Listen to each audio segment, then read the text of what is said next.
Bienvenidos a una nueva edición de Open File. Muchísimas gracias por la compañía. Hoy voy a entrevistar a Musuk Nolte. Nació en México y vive en Perú desde que cumplió un año. Tiene un máster en fotografía contemporánea en el Centro de la Imagen en Perú y en sus trabajos integra la fotografía documental y artística. Musuk expuso en el Museo de Arte de Lima, en la Bienal de Arquitectura de Venecia, en París Foto y en la Bienal de Fotografía de Singapur. Bienvenido, Musuk, ¿cómo estás? Hola Marina, gracias, muy bien. Contame, ¿qué foto o qué serie elegiste para esta edición de Open File?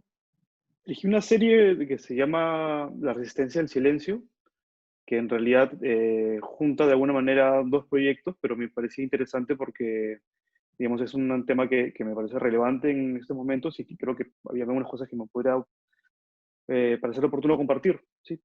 Bueno, parte de dos grupos de imágenes, uno que tiene que ver con imágenes extraídas del archivo del Congreso de la República del Perú, bajo la palabra clave Minuto de Silencio, donde se le había encargado, ¿no?, al fotógrafo oficial, digamos, el momento de registrar el minuto de silencio que hacían los congresistas por alguien que había fallecido o conmemorando alguna fecha en particular.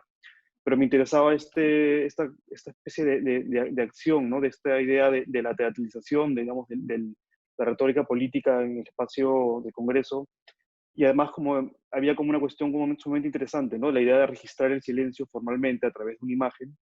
Entonces lo que es una serie de imágenes sumamente parecidas, ¿no?, donde hay como una mirada panorámica del Congreso y todas las personas como, digamos, sin ningún tipo de acción, ¿no?, paradas mirando al centro. Y bueno, esa serie un poco lo que buscaba es a través de la repetición, ¿no?, cuestionar este sentido simbólico, ¿no?, de ejercer esta especie de ritual, ¿no?, en conmemoración, y a través de la repetición sistematizada comenzar a diluir el sentido simbólico que podría tener una sola imagen, ¿no?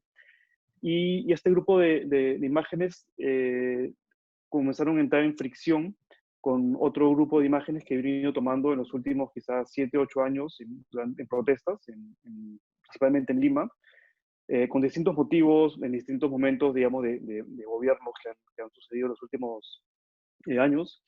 Y son imágenes que apuntaban un poco a tratar de abstraer ciertos elementos, ciertas situaciones, ciertos personajes del ejercicio de la protesta. Hay, por ejemplo, hay muchas imágenes de bocas, me interesaba mucho el gesto de la boca, pero también como una idea de las imágenes, digamos, son mudas, ¿no? Pero qué medida la imagen de una boca vociferando una arenga puede cobrar otra dimensión a través de la cercanía y de la abstracción. Entonces, lo que hace la serie es como vincular físicamente las dos imágenes, o sea, las imágenes de la protesta están juxtapuestas encima de las del Congreso, y lo que hace es generar una fricción simbólica, digamos, del universo de la retórica política. Entonces, es una serie que tiene un grupo de imágenes, pero también realizado una publicación que está próxima a salir. Buenísimo. Y en la primera piedra también hiciste foco en la teatralización de la política. Contame un poco de qué suceso de la arena política surgió estas fotografías. Sí, bueno, yo he tenido de alguna manera una vinculación con este ejercicio, digamos, del universo de lo político, porque he realizado, digamos, trabajo como fotoreportero en un periódico, y me tocó participar y asistir bueno, no más que participar, asistir, digamos, como fotógrafo, ¿no? Alguna de estas situaciones, ¿no?, donde se realizaban acciones que sacadas de contexto, como de alguna manera, más allá de la potencial simbólico que podían proyectar, al aislarlas quedaban en evidencia su fragilidad, ¿no?, para comunicar, para decir, para enunciar. Y sí, el gesto de la primera piedra, que es una situación que sucede, digamos, universalmente, donde la política, los políticos, digamos, este aparato de comunicación hacen este ejercicio simbólico por excelencia, que es como vamos a realizar una acción que va a representar lo que va a pasar en el futuro, ¿no? Pero nada garantiza que en el futuro lo que se está proponiendo, sugiriendo o anunciando que se va a hacer, se va a materializar. Entonces, en ese trabajo también era recurrir a archivos de distintas fuentes, donde que me interesaba el momento de la colocación de la primera piedra, ¿no? Y era interesante porque no era, digamos, eran distintos actores en distintos rangos, digamos, de ejercicio del poder. Podría ser como el presidente de la República, como podría ser algún alcalde de un pueblo en los Andes, y no importaba la condición ni la jerarquía, el gesto era lo mismo, ¿no? Y esa serie lo que hacía también es a través de la repetición sistematizada, evidenciar la fragilidad simbólica, y que además también terminó en una publicación que también se titula La primera piedra. Genial. ¿Y extrañas tu trabajo de fotoreportero o seguís haciendo colaboraciones en distintos medios? Sí, o sea, digamos, no es que lo extrañe tanto, digamos, en el contexto del día a día, de cómo funciona la dinámica del diario, quizás, pero nunca he dejado de hacer trabajo documental. Digamos, yo siento que es mi oficio, ¿no? Es algo a lo que le dedico el tiempo y es de lo que vivo.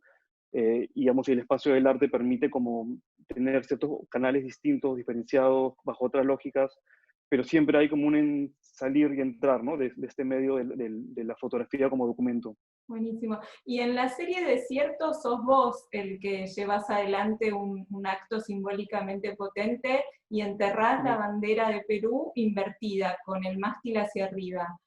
Contame un Sí. poco por qué hiciste esta serie.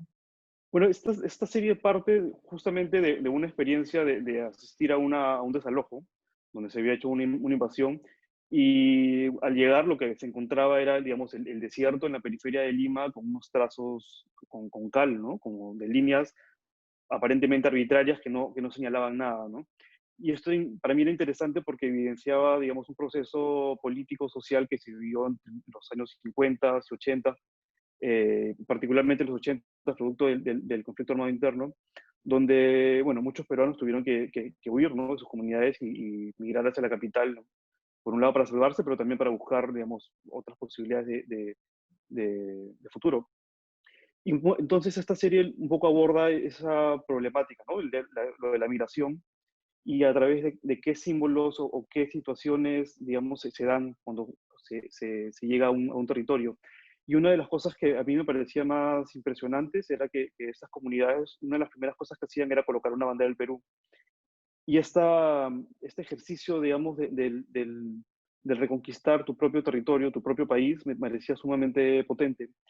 Pero esta serie que, digamos, partió digamos, de esta idea ¿no? de la migración en la periferia de Lima, tomó ciertos elementos, ¿no? Como la colocación de la bandera, como por ejemplo el uso de las esteras, ¿no? Que son estas construcciones precarias para construir viviendas. Entonces, un poco lo que traté de hacer en esta serie era como revertir los símbolos, cambiar la lógica, cambiar el orden. Y en el ejercicio de hacer esta acción, de poner la bandera al revés y enterrarla, sentía que había una conexión simbólica mucho más profunda en relación a esta idea de que, de que un propio habitante de un país tiene que eh, reconquistar su propio país, ¿no? Digamos, por la fracción social, ¿no? Que se está dando en ese momento. Y también tenía que ver con una alusión a la idea del entierro prehispánico, quizás, dado que, digamos, como bien saben, en el Perú hubieron varias culturas que vivieron, digamos, en la costa peruana, y había una cuestión muy ritual, ¿no? Del entierro, cuando alguien fallecía, enterrarlo con sus pertenencias, dependiendo del rango, enterrarlo con quizás un acompañante, animales, en fin. Entonces, la idea del entierro para mí había como generado una especie de vínculo, ¿no? Intertemporal, que habla un poco de la historia del Perú, pero también como en general, ¿no? De cómo la bandera termina como, es como una especie de intención, ¿no? De sintetizar o de condensar lo que signifique un país, ¿no? Lo cual es como un ejercicio sumamente complejo, ¿no? Y extraño y muy frágil, ¿no? A nivel de capacidad de representar. Entonces había muchas cosas ahí, pero digamos, la acción tenía que ver con la intención de proponer, ¿no? Una respuesta frente a esta situación. ¿Estas comunidades estaban migrando por el conflicto armado interno en Perú? Sí, sí, o sea, digamos, en la época del 80 principalmente, entre el 80 y el 90 hubo una migración muy grande hacia la periferia de Lima. Hoy día todos estos lugares se han transformado completamente, ¿no? Ya son como urbes, han crecido muchísimo. Eh, pero sí, o sea, fue principalmente producto de eso. Es decir, que dejaron que se asentaran en esas zonas suburbanas. Sí, bueno, era una situación de urgencia, ¿no? De necesidad, digamos, hay una presión muy grande sobre estas personas que estaban siendo aniquiladas tanto por fuerzas digamos, del Sendero Luminoso, el MRTA, el Estado, en fin, había como se habían encontrado en medio de un fuego cruzado, ¿no? Y su única salida era escapar y poder asentarte donde era viable, ¿no? Donde había espacio. Un poco, creo que el trabajo no busca proponer, digamos, una condena si está bien o si está mal, sino es como evidenciar un proceso social que se estaba dando. Por supuesto. Vos acompañaste a distintas personas en el proceso de restitución de los cuerpos de sus familiares muertos en el conflicto interno armado de Perú. ¿Podés contarme cómo fue esa experiencia? ¿Cómo te contactaste con ellos? En los últimos años estuve acompañando los procesos de restitución de víctimas a sus familiares, ¿no? Muchísimos casos de desaparecidos que aún están pendientes y en vigencia. Y desde los últimos quizás 9, 10 años empecé a trabajar en este proyecto sin en realidad la intención de hacer un proyecto a largo plazo, sino hay como una motivación y un interés en estos casos. Y puntualmente lo que estuve haciendo es fotografiar, digamos, desde un punto de vista más como documental, eh, los casos de restituciones de los cuerpos a sus familiares y luego el proceso digamos, del duelo, de los velorios, de los rituales propios del lugar, principalmente en los Andes. Y creo que en el camino se ha ido formando un cuerpo de trabajo que por un lado apunta a mostrar, digamos, las situaciones que se estaban dando con con una idea, ¿no? De dejar como una constancia, un documento, digamos, que certifica de alguna manera en imágenes, ¿no? Lo que estuvo pasando. Y por otro lado, también con la idea de tratar de hacer como una aproximación más a través de una relación más subjetiva, ¿no? De interpretación, digamos, de lo que significa el duelo, lo que significa la pérdida, la espera, sobre todo en este escenario, ¿no? Que son los Andes, que creo que conlleva como una complejidad inmensa, ¿no? Entonces, sí, bueno, he venido desarrollando varios proyectos. El último de ellos se llamó El idioma de los huesos, que es una serie que creo que después de haber estado fotografiando durante varios años, me sentía un poco más, con más herramientas para poder representar quizás estas historias. ¿Cómo era el primer acercamiento con las familias? Supongo que tenías que lograr algún lazo, algún grado de empatía para que se abran en un proceso tan doloroso.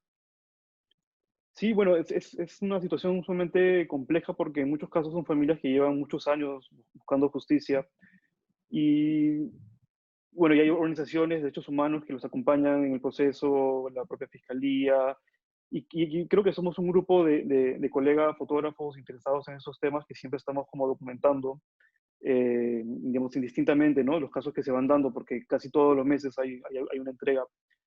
Y en realidad hay como una cuestión de la oficialidad, ¿no? Hay como una idea de que hay también un interés y una expectativa de que la prensa, los medios, los fotógrafos estén ahí documentando eso para certificar que eso está pasando, ¿no?